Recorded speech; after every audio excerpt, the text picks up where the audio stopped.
Today we're diving into a topic that can truly transform your life. We'll be talking about 5 things you should eliminate from your house right now. Now you might be wondering, why does it matter what's in our homes? Well, the environment around us plays a significant role in shaping our thoughts, feelings, and ultimately, our reality. So let's get started on this journey of positive change. First and foremost, let's revisit the concept of clear intention. Your brain, this incredible artifact of your experiences, is connected to the quantum field, the realm of infinite possibilities. As I often say, your brain is a reflection of your external environment. Now think about it. What if you could shape your reality consciously? When you set a clear intention, it's like choosing a potential from the quantum field. Ask yourself, what would it be like to live in a space filled with positivity and growth? When you pose such creative questions, your frontal lobe, the symphony leader of your brain, kicks into action. It randomly selects experiences and knowledge from your life, seamlessly piecing together a vision of an ideal reality waiting for you. But it's not just about the mind. Thoughts are the language of the brain, and feelings are the language of the body. To truly embrace a future reality, you need to combine clear intention with elevated emotions, feelings of freedom, joy, inspiration, or love.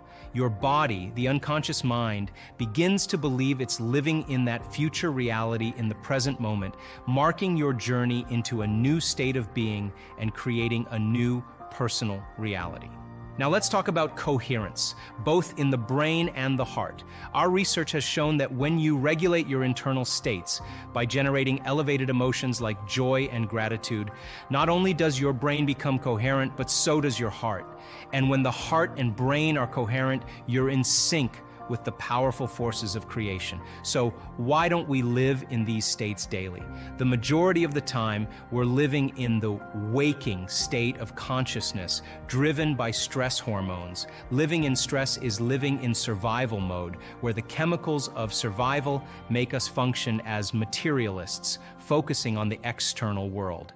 This constant focus on the outer reality leads to a feeling of separation from the vast possibilities within us. So, how do we break free from the chains of stress hormones that dominate 70% of our waking state? The key lies in understanding that during survival mode, it's not the time for creativity, trust, love, or communication. It's a time to survive. To truly create, we must let go of the very things we've used to get what we want. By practicing principles that change our beliefs and perceptions, we can shift our reality. Beliefs are thoughts we keep thinking, rooted in past experiences. To change a belief, you must decide with such firm intention that the energy of that decision surpasses the hardwired programs in your brain and emotional conditioning in your body. Now, let's talk about self-regulation and the power of being in the present moment.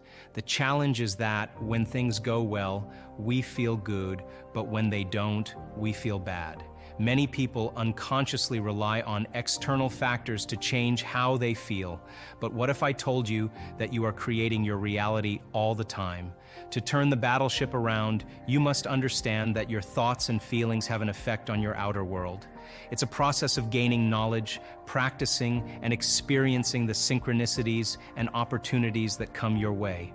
When you correlate the changes within you with the effects outside, you start to believe that you're the creator of your life and less of a victim. Let's unravel the idea of victimhood. If you find yourself blaming external factors for your feelings and thoughts, you're essentially giving away your power. The challenge is that many people live in lack, unworthiness, and separation, waiting for external events to fill their emptiness. This waiting game creates further separation from positive change. Your thoughts and feelings have a profound effect on your outer world. If you react to the same people and circumstances, you're reaffirming the same reality. To change, you must be greater than your environment. Practice self-regulation. Find the present moment and settle your body down from unconscious programs and conditioned emotions, taking control of your life. Now, Let's delve into the empowering process of reclaiming your power and reshaping your life. It's time to turn down the intensity of those emotions that have held you captive for too long. Taking control starts with mastering yourself, altering your emotional state, and regaining your power. As you embark on this journey, you're not just making changes within yourself, you're constructing your own electromagnetic field, gathering the strength needed to heal and carve out a brand new future. Always remember, you hold the pen to the story of your life. If you find yourself reacting strongly to external events, it's like giving away your life force. But here's the game changer. Redirect that energy towards healing and crafting a fresh reality. It's not an overnight fix, it's a gradual process of practice and experience. Yet, as you witness tangible shifts in your external world, you'll start to grasp the profound connection between your inner world and the reality unfolding around you. Taking your power back is about recognizing that every emotion you feel and every thought you think is a choice.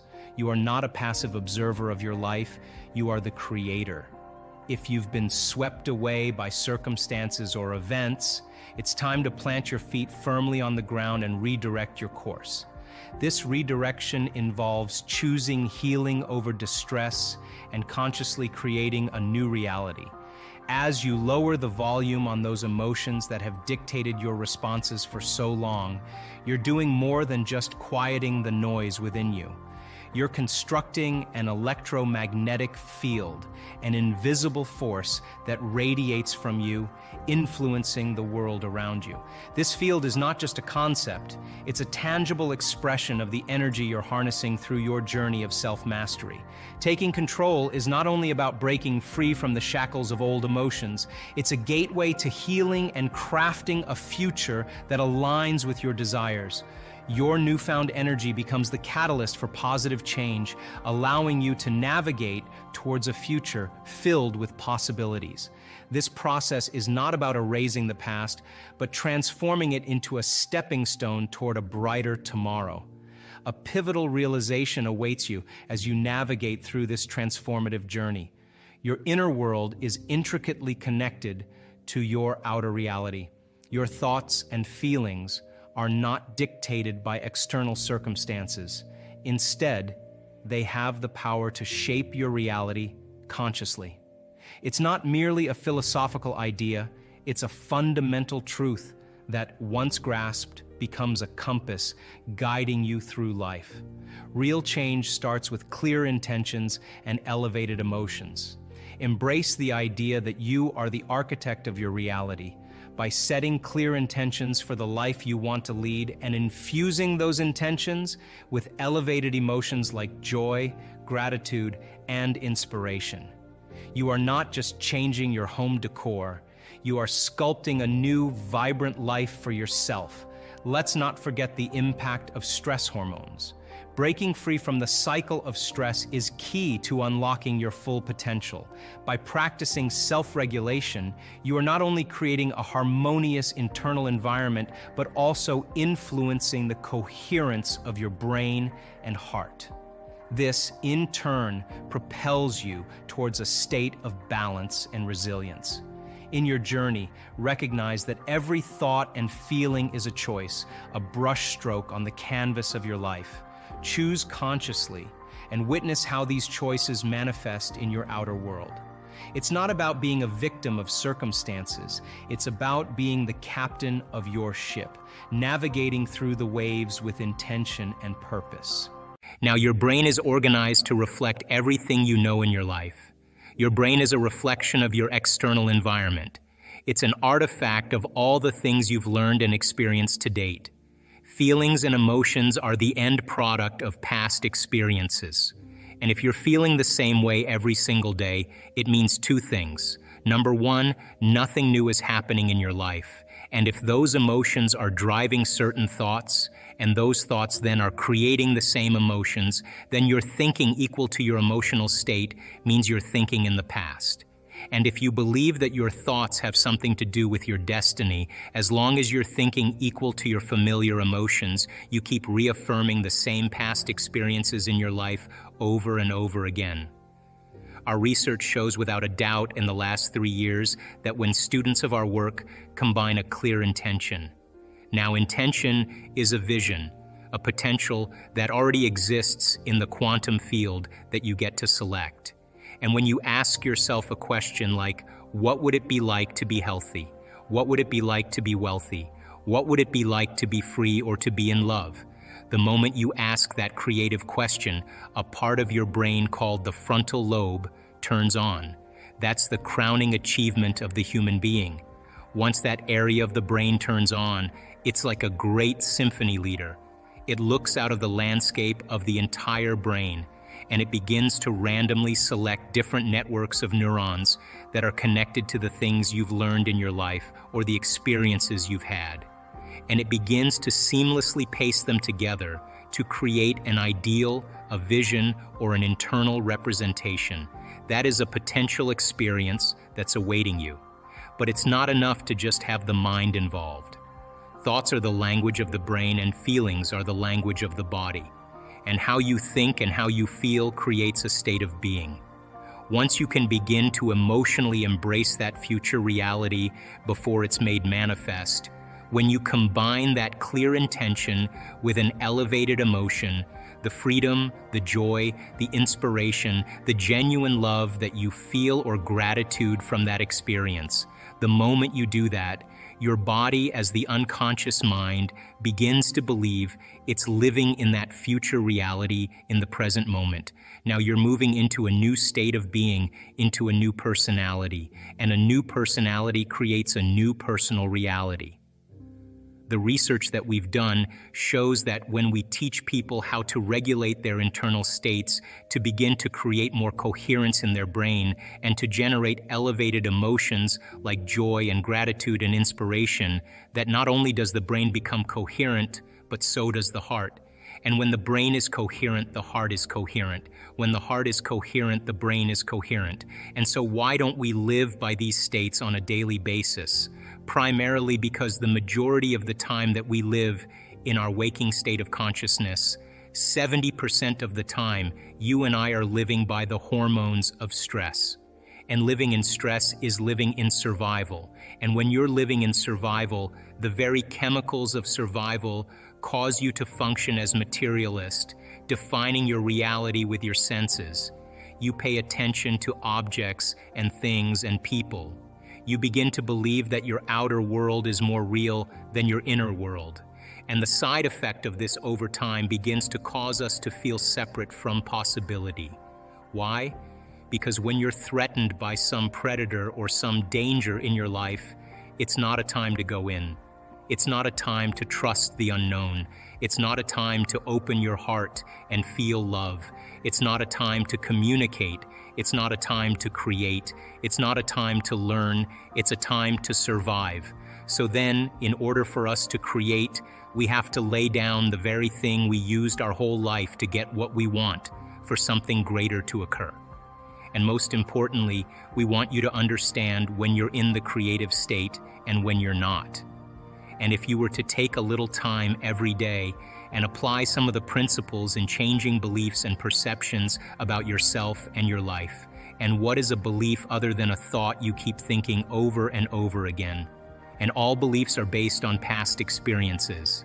And in order for you to change a belief or perception about yourself and your life, you have to make a decision with such firm intention that the amplitude of that decision carries a level of energy that's greater than the hardwired programs in your brain and the emotional conditioning in your body.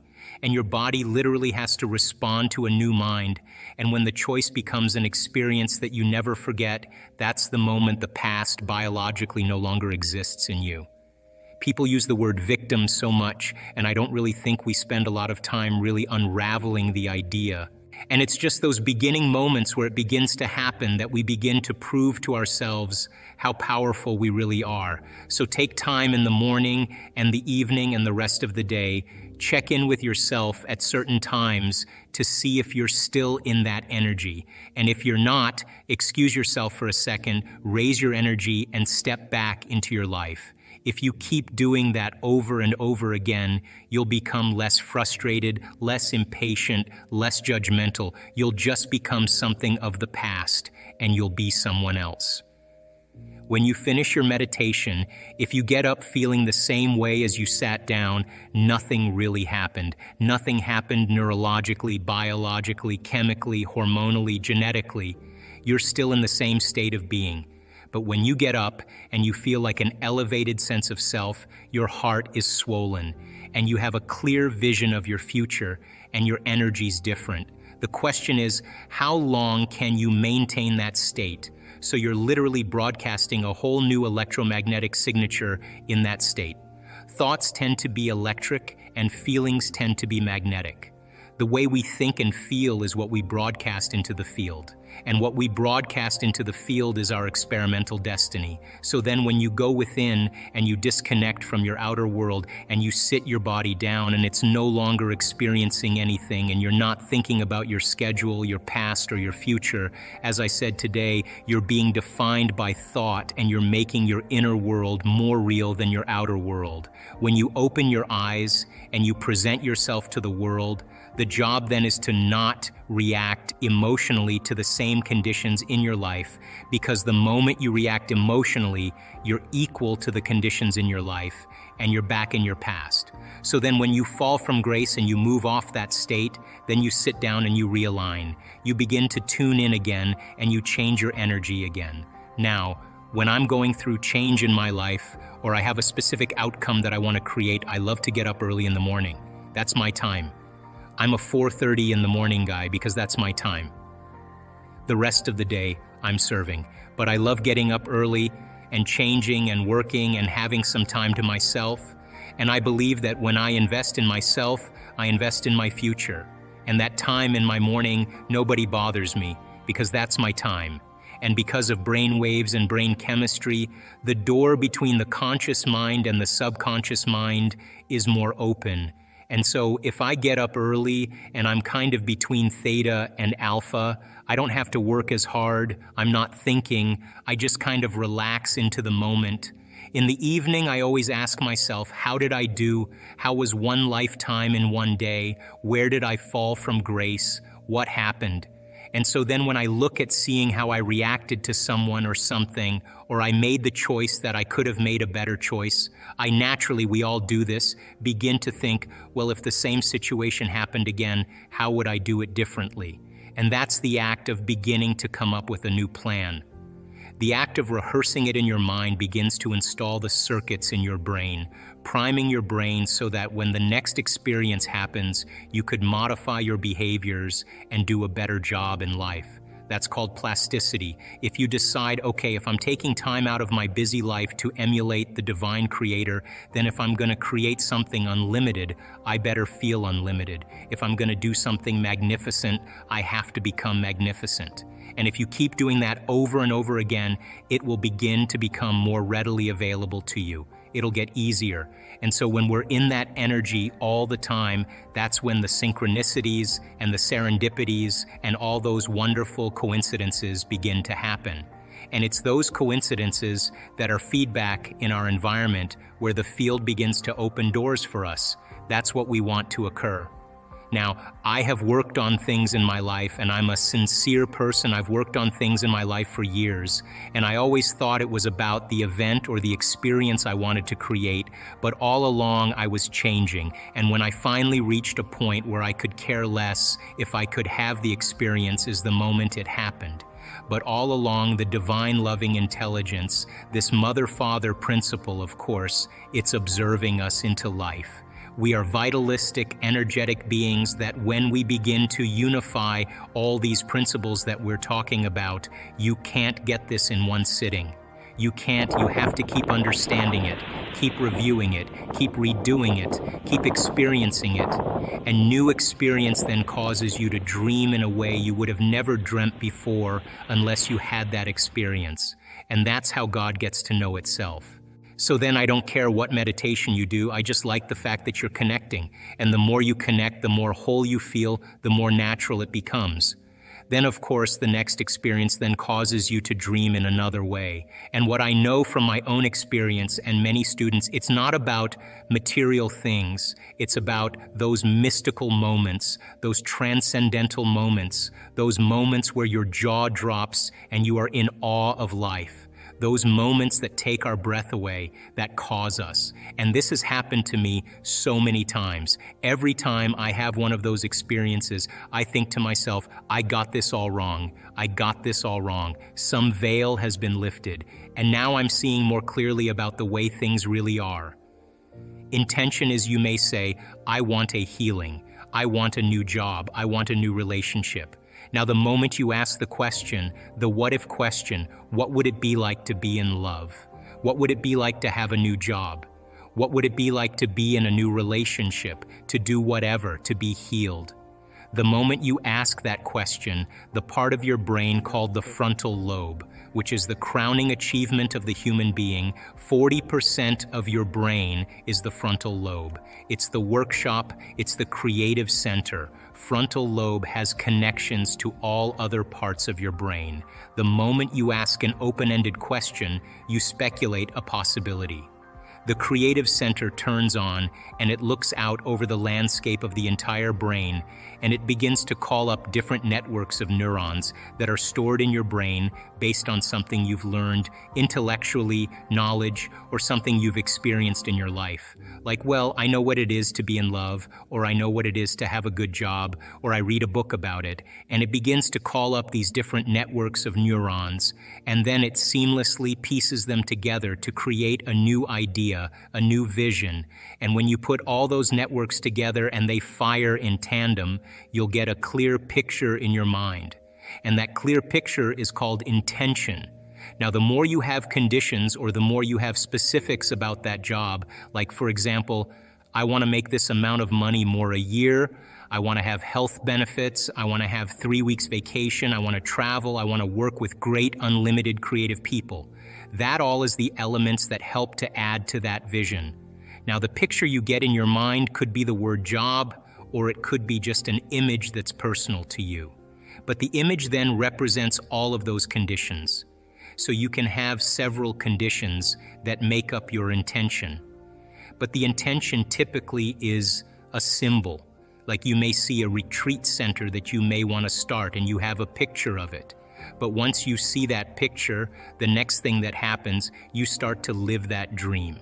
The moment you start to take that dream and it turns into a living motion picture, now you're in that imaginary place. What happens is, the moment it starts taking on form and it starts taking on time, you start to experience it. And all the things you're going to do, you're actually living in that future. And your brain does not know the difference between the actual event that takes place in your life and what you're imagining in your mind. We call it mental rehearsal in my work. But you're literally rewiring yourself to the future. Now, your brain is no longer a record of the past. And when you stretch yourself past that point and you break free from the chains of those emotional addictions, the side effect of that is called joy. And the body is liberated from that level of mind. And when that happens, there's available energy to create with. And so when you break through that, you begin to love yourself. You begin to respect yourself, and you begin to love and respect others because you see yourself in them. And now that you're free from it, you can understand them with compassion without knee-jerking in the same way. So the difficulty here is really making the time to do it. And if you began to think about a new way of being and you moved into a state where you said, I'm not going to get up until I am this person. And not only did you memorize it neurologically in your brain, but you allowed the thoughts that you were thinking to become the experience, to the point that your body, as the unconscious mind, began to live in that future reality in the present moment. And when you got up, when mind and body were working together in that state of being, and you said, I'm going to maintain the state of being my entire day, and I don't care. Bring on the challenges because I want to test my greatness. And you did that the entire day. The end of your day, when you finished your day, more than likely you'd have more energy than when you started. The literal translation of the word meditation in Tibetan means to become familiar with. The symbol means to become familiar with.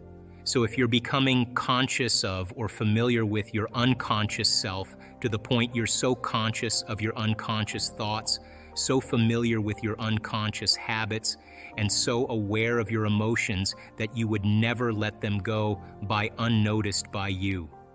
There's no chance for you to return back to the old self to know thyself, and then if you became familiar with a new self because you neurologically fired and wired it in your brain and you emotionally conditioned your body and you were able to do it enough times, sooner or later it would get easier and it would become more familiar to you. And you would be able to move into that state of being. By the way, a new state of being is a new personality. And a new personality is a new personal reality. One of the things about substances is that it actually helps to change chemistry in the brain and body. So there becomes a chemical dependence on it at that point. But the person who wants to change has to want to change. That's the first element. In other words, no one can make you change, but you have to find it in you to really see if this is what you want to do. And I've studied people over the last 12 years. Why is it that one person, an old timer, can look at his x-rays and see a spot on his lungs, and the doctor will say to him, "Hey George, that's a spot on your lungs. It's nothing now, but if you keep smoking, it will be." And that guy just takes his cigarettes, throws them in the trash, and he's done the next day? How do you explain that? He made the decision, and the decision was an experience, and it began to rewrite his chemistry and his biology. Hey, how can a person who moves into a state of religious ecstasy, a state of absolute faith, drink strychnine and not get poisoned by it? It's a decision. Wow. It's an energetic decision. That's what the mind really is. People then who actually want to make the decision to change have to make the decision with firm intention. Once you understand the how-to, that you can't use your conscious mind to do this. You have to move beyond the analytical mind. And when you understand brainwave patterns and when you slip into a different state of mind, that it's easier to do it. Most people then, 95% of who we are by the time we're 35 years old is a set of memorized habits and behaviors that become part of our identity or personality. So 5% of the conscious mind is trying to change 95% of what we've memorized, hardwired, become addicted to emotionally. So the person may want to think positively, but they've been feeling negatively and oiling those programs for the last 25 years. They may want a new life with new conditions. And as they use their mind, conscious mind, to focus on that, their subconscious mind, they've been programmed to feel guilty. That's mind and body in opposition. We have to begin to recondition the body to a new mind. So change isn't hard. It's just that you've got to get the manual to understand how to begin to unlearn and relearn, to break the habit of the old self and reinvent the new self. The latest research in neuroplasticity tells us we're not hardwired to be a certain way for the rest of our lives. The latest research in epigenetics says we're not doomed by our genes, that in fact we're marvels of adaptability and change. So as a person started to contemplate and think about who do I want to be when I open my eyes, what would it be like to be happy? What would it be like to live a new life? The frontal lobe is looking out into the landscape of the entire brain because it has connections to the entire neocortex, and it's got to resolve the problem. So it starts calling up different networks of neurons that are relevant to the question based on the knowledge the person learns or the experiences that they had. And it begins to seamlessly piece together this new understanding, and that's called intention. And so if you're reading a book about how to become more happy, or if you're reading a book on how to be a leader in your life, or you're studying the process, every time you learn something new, you add new connections to your brains and raw materials for you to imagine even more. The act of mentally rehearsing begins to install the neurological hardware in your brain to look like it's already happened. Now, the brain is typically a record of the past, but the moment we install the neurological hardware, it becomes a map to the future, and you keep doing that, the hardware becomes a software program, which means you start thinking like a genius, you start acting like a happy person, because there's no mystery there because you installed the circuits. And then these people didn't wait for their wealth or their health to feel gratitude and to feel empowered or to feel love, a love for life. They began to feel those emotions ahead of the experience, and their body, is the unconscious mind, doesn't know the difference between the experience and their life that creates the emotion and their emotion that they're creating by thought alone. The body's believing it's living in the future, in the present moment. And the stronger the emotion that they felt, the more they're going to pay attention to the thoughts they're thinking. And now all of a sudden they're changing their biology from living in the past present reality to living in the future present reality. And I was so intrigued by this process that I went back to school to study neuroscience, because it was the answer in the internal process of rehearsing and imagining.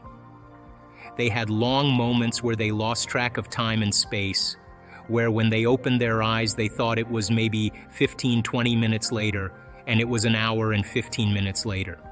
When we get into the present moment, there's a moment where you lose track of yourself, you forget about yourself, and only in the present moment do you have access, according to the quantum model of reality, to other possibilities.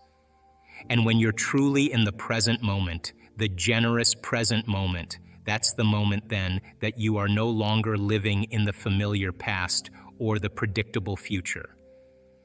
And in order for us to change, I realize that we have to get beyond our environment. And what's our environment made of? People, husbands, kids, bosses, objects, things, places. You got to get beyond your emotions, your body, your pain, your disease, and you got to get beyond this concept of linear time. So when we get beyond our body, our environment, and time, we become pure consciousness. And now that consciousness can begin to connect to the consciousness of the field.